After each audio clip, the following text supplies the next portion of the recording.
I get asked a lot is, what does a typical day look like for a member of a self-directed learning center?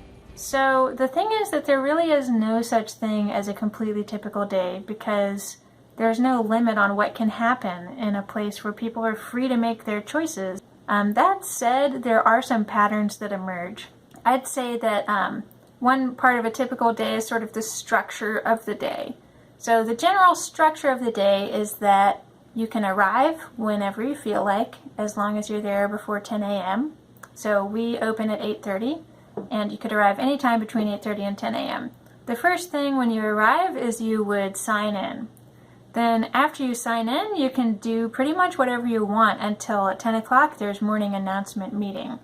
At that announcement meeting, anybody can offer something that they'd like to do as a group activity. At 1 o'clock, let's meet in the yard and play Capture the Flag. Then anybody who wants to play Capture the Flag can meet you at 1 o'clock in the yard. After announcements, then you're free to go do whatever you like.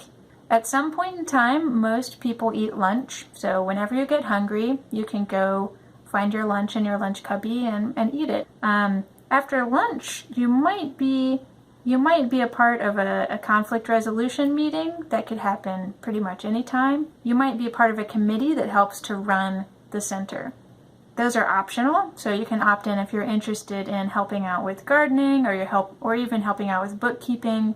Everything that needs to happen to keep the place running is open to members to participate. The last thing that everybody has to do is a chore. Around 2 o'clock is chore time, and the chore time takes however long it takes to get the chores done, usually 5 to 10 minutes.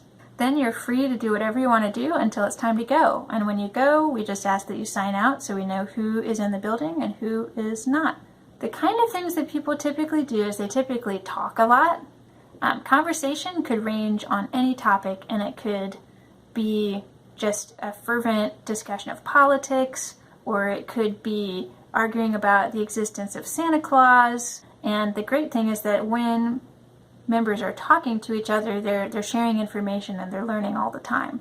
Playing is another great way that people learn, and the kinds of play that happen could be imaginative play. It could be play with props like toys or Legos, or it could be creative play where things are being made. Then another big category is making stuff. So people like to make art, they like to make music, and they like to create things together. So I hope you get the idea from this video that there really is no such thing as a typical day at a self-directed learning center.